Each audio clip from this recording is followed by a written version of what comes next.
So the way I think about logistic regression is as an extension.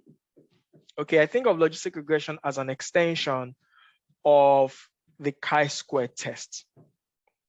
Okay, that's how I think about it.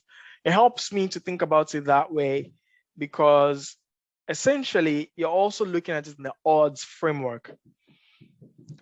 The thing to also bear in mind is that the logistic regression is actually an extension of the generalized linear model. So my mnemonic, the trick that I do for myself is say, oh, this is just like an extension of chi-square. You're going to take, it's a way to compare proportions as well. All right. But there's some things that logistic regression is able to do that chi-square cannot do. For instance, you cannot adjust for confounding using the chi-square test. All right. Again, while the logistic regression can allow predictor variables that are continuous, the chi-square and z-test cannot allow that. They're all the variables they're going to do always have to be categorical. The other thing is that with logistic regression, you can do prediction. You can say like how large the effect is, right? This is the same thing that we saw with linear regression as well. But in the context of linear regression, the differences between linear regression and logistic regression is that in linear regression, we said something about the outcomes. What did we say about the outcomes? Do the outcomes have to be categorical or continuous? Anybody want to take that? Continuous variable. The outcome has to be continuous, okay? What did we say about the predictor? Does the predictor have to be continuous as well? Yes, can be continuous. But can it be categorical? Yes, it can be categorical. Can be categorical, okay? So the key difference in the linear regression and the logistic regression is in the nature of the outcomes, okay? You can have a continuous outcome in linear regression. You can only have a continuous outcome in linear regression, but you can only have you can have a categorical outcome in logistic regression. Often it's a binary outcome, often, but not always, okay? Again, the other thing to note is that the logistic regression is the model for the log odds ratio. The beta coefficient that you obtain from the logistic regression is the log odds ratio. Okay, that's the other thing to note about the logistic regression as compared to the linear regression. So one of the reasons why, so you might ask, like, apart from everything that I've told you, like, why can't you just use the linear regression for when you have a categorical variable? And you remember this chart, we said that if you have a chart like this for a linear, if you have a chart like this, a scatter plot, you can be able to find a line of best fit that maybe goes like this, and you can see that I'm not very good at drawing straight lines, but you can find a line of best fit that goes like this, and that can be the line that your linear regression is based upon, right? And it can also go like that. But in logistic regression, right, you have 0 and 1. Okay, so in logistic regression, in the binary variable, if you have a binary variable, your outcome is 0 or 1. It's either the person had the disease or did not have the disease, right?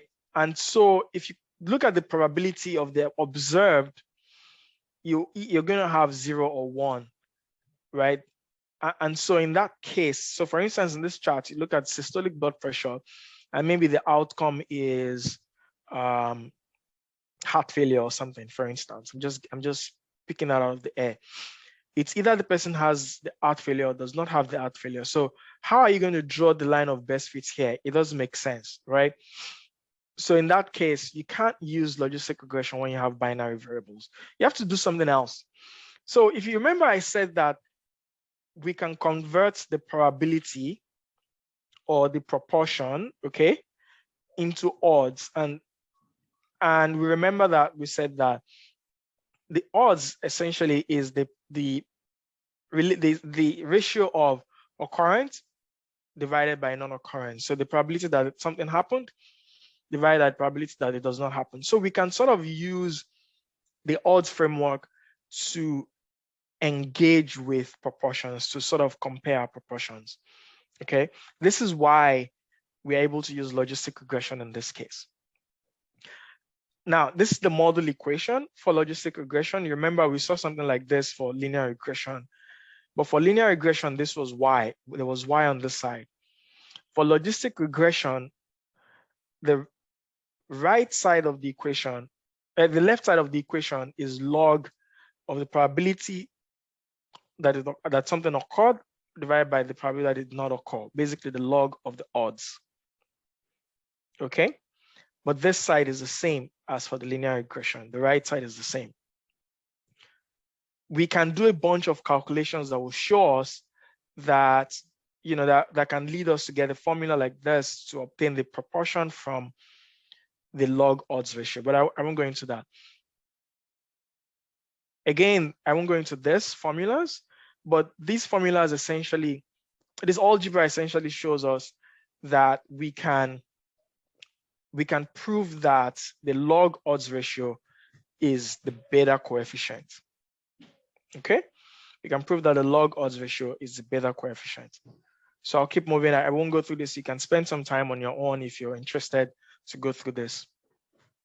So let's take an example. So this is basically the same example we're just looking at. You overhear two colleagues arguing about whether the number of hours worked by male and female resident doctors at your hospital were different on average.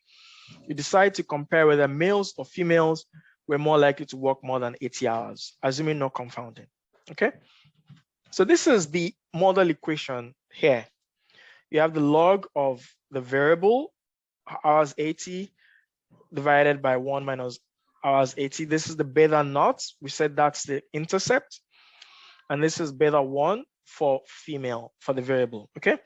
And if you remember, we said that the intercept, beta naught, is what you obtain when this is 0, okay? So if female, the variable female equals 0, so, you know, female is 0 and 1. So if the person is male, then it will be 0. If it's not male, if the person is not male, then it will be 1, right? So if the variable were 0, that means 0 times beta 1 is 0, you will get the intercept.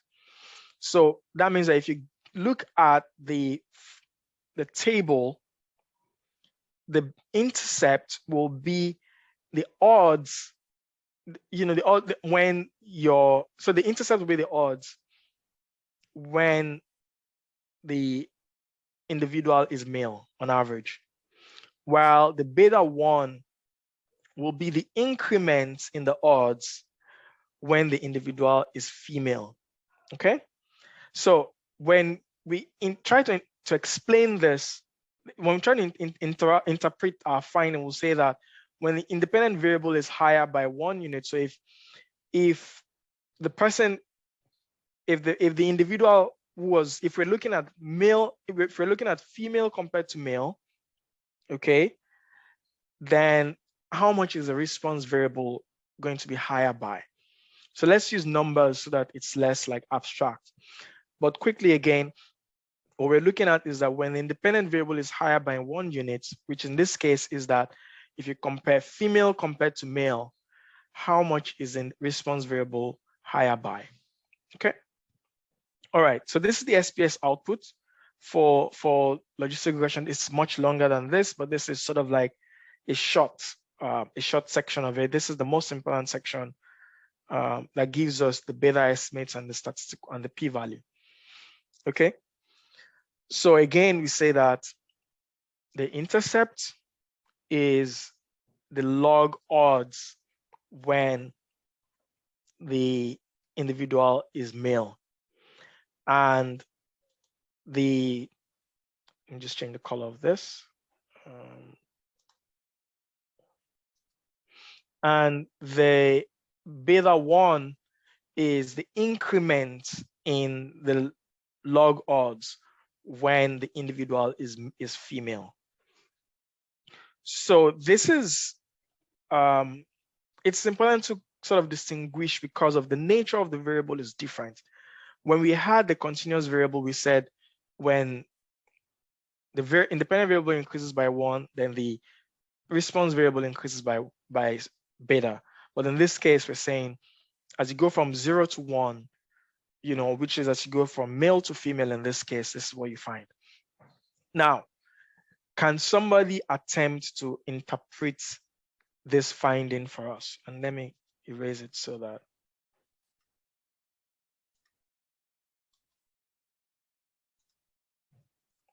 anyone wants to give it a shot?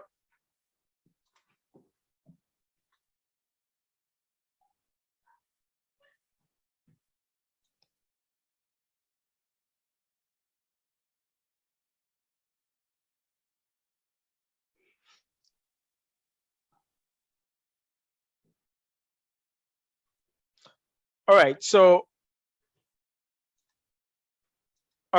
the question is, how do you interpret? So in this case, so the way that that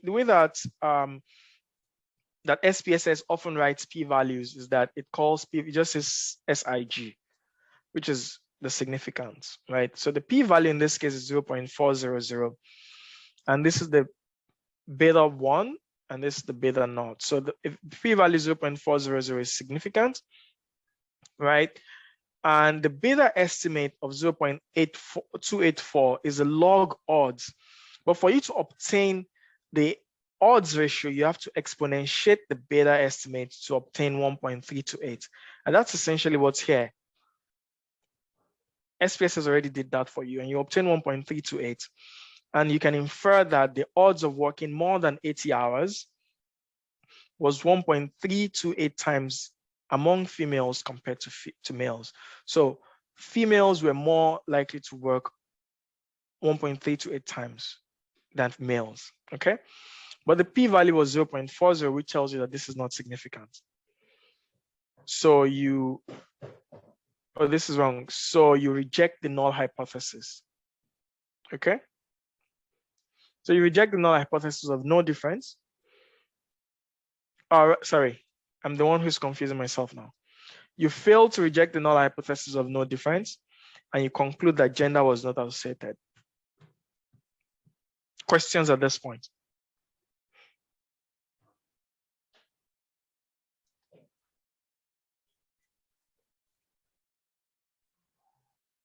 So this table now, the first column where we have the beta, female 0.284, then constant minus 894. I don't understand. How does that come into play? You said the exponential of beta is 1.3, which is the odd. But this constant now minus, I think this is minus 0.894. Are we using it at all or not? So that constant is this beta naught, right? Do you get that? Can you stay unmuted so we can? Yeah. Okay. So that's 0.894, and that is the log odds ratio in males. Okay. Right? But that's not, it doesn't tell us the magnitude of the relationship. It tells us the odds ratio it tells us the log odds ratio in one group, which is the reference group. Okay?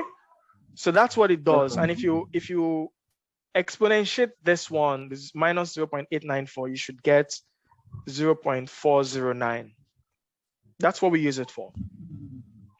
If you want to get if you want to get the odds in female, then you will have to add this with this and then exponentiate that to get the odds in female. But that's not often the inference that we're looking for. What we're often looking for is the odds ratio, which compares the odds in the male to the odds in the female. Okay? All right. So let's keep going. Or anybody has any other questions? This is an important point to clarify. If there are issues that are unclear, this is a good spot to. Okay, somebody said to go over the example again. Let me do that. Okay, so in this example, you ask maybe 200 resident doctors, how many hours they worked last week. And then you have a column, a variable, and each person said maybe 25, maybe 50, maybe 100, 120, 80, 70, and then you then create a binary variable. You ask, is it, for each person, you check whether that person worked more than 80 hours or they did not work more than 80 hours. It's either they did or they did not. If they worked more than 80 hours, in the new variable that you create, you say 1. So that variable has a 1 if they work more than 80 hours. If they don't work more than 80 hours, it has a 0. Okay, so it's a binary variable. It's a 0, 1 variable. It's a binary variable. Now, that variable is this female. You label that variable and you call it female. And no, sorry, that variable is this one, hours 80. This female is also binary, but the one that we just created based on the number of hours worked is this one, hours 80. Now, when you do the logistic regression in SPSS, and we show that in the lab, if you're unclear about that, we can go over it. If you do the logistic regression in SPSS, you get an output that looks like this. Okay? And what that output is essentially saying, this is the model equation for that output. And in the model equation, what we're trying to see is whether as you go from 0 to 1 for an individual's gender, as the gender goes from 0 to 1, what is the probability that that person is going to work more than 80 hours? How does it increase? Okay. But we said that because we're using logistic regression, then we're doing it in the odds framework. Okay. And we talked about how odds are related.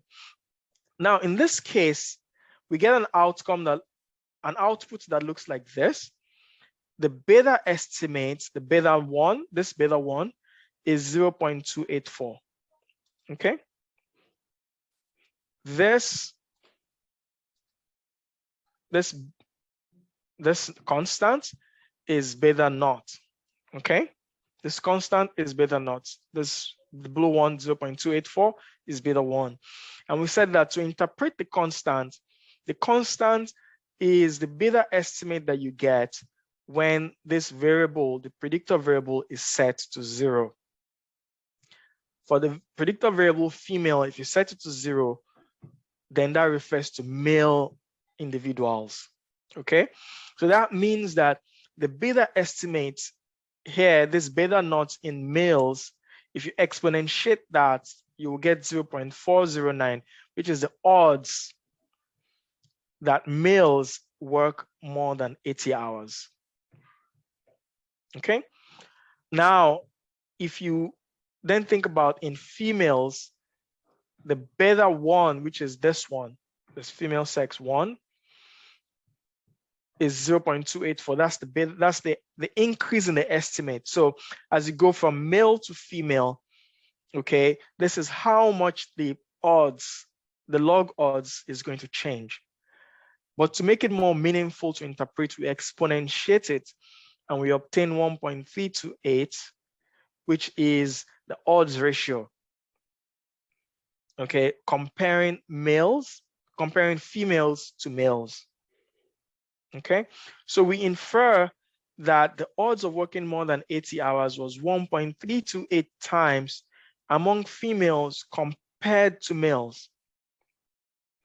But because the p-value was 0.40, this is the p-value, which is greater than the alpha of 0.05, we fail to reject the null of no difference in the proportion working more than 80 hours, and conclude that the gender was not associated with whether resident doctors work more than 80 hours.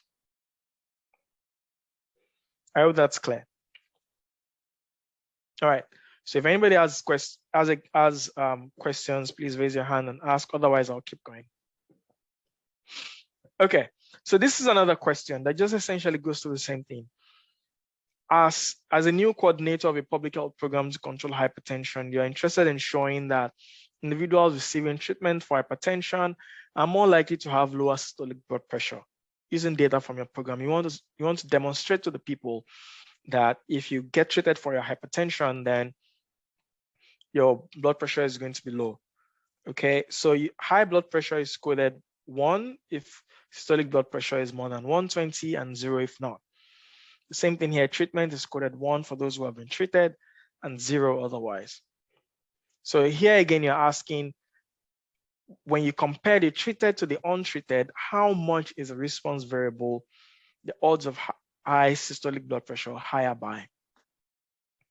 Okay, same thing, just another question, another example. Then in this case, we obtain this is the model equation, okay? This is the p-value, less than 0.001. This is the beta estimate for beta 1. The constant is beta naught, this one, 3.597. All right. And so when you do that, we can interpret our findings based on this p-value and based on the beta estimate. And in this case, we also ask our SPSS to give us a confidence interval for the odds ratio. So who can tell us what they think about this odds ratio, 0.031?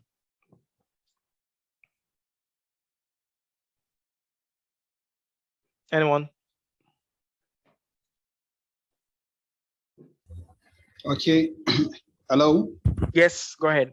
Yeah, for this 0.031, the odd ratio was, for us to translate it, we said from the formula we had before in AP101, Yeah. if the odds is less than 1, then we minus all the odds from 1. Yes. If it is greater than 1, we now, just like the previous one we just did. So for this one, we just say 1 minus 0.031. Yes, and then what do we do? Convert it to percentage. Convert to percentage, yes. Then what do we say about it? For this, we now said that those that are treated are 97%, tend to have 97% lower BP when we compare it with those that are untreated, the other group.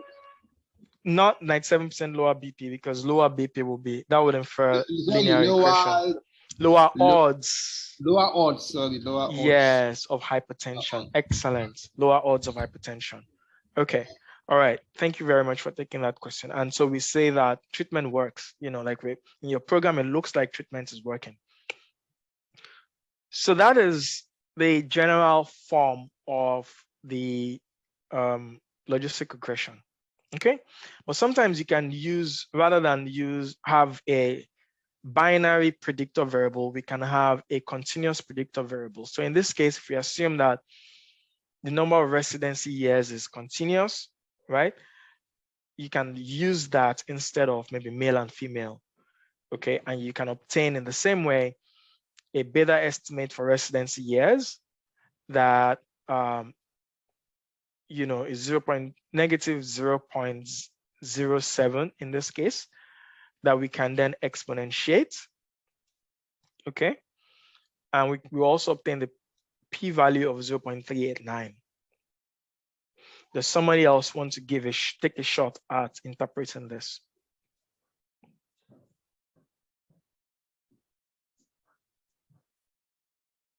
Anyone?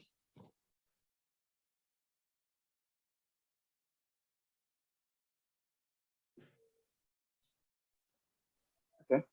Since the beta exponential is also less than 1, we also subtract from 1, then say less to convert percentage. So here we have like 0.93, and subtract from 1 and convert percentage, we have 7%. So now the odds of working are 7% lower. 7% lower. Yeah, that's the key thing that I want you to remember, that this is for every additional year spent in residency, right? So because the exposure here is a continuous variable, you will use for every additional year, or for 1 unit increase in the exposure or in the predictor variable. But when the exposure was binary, like we saw in the last 2 examples, right? We said as you go from 0 to 1. Okay, let's keep going.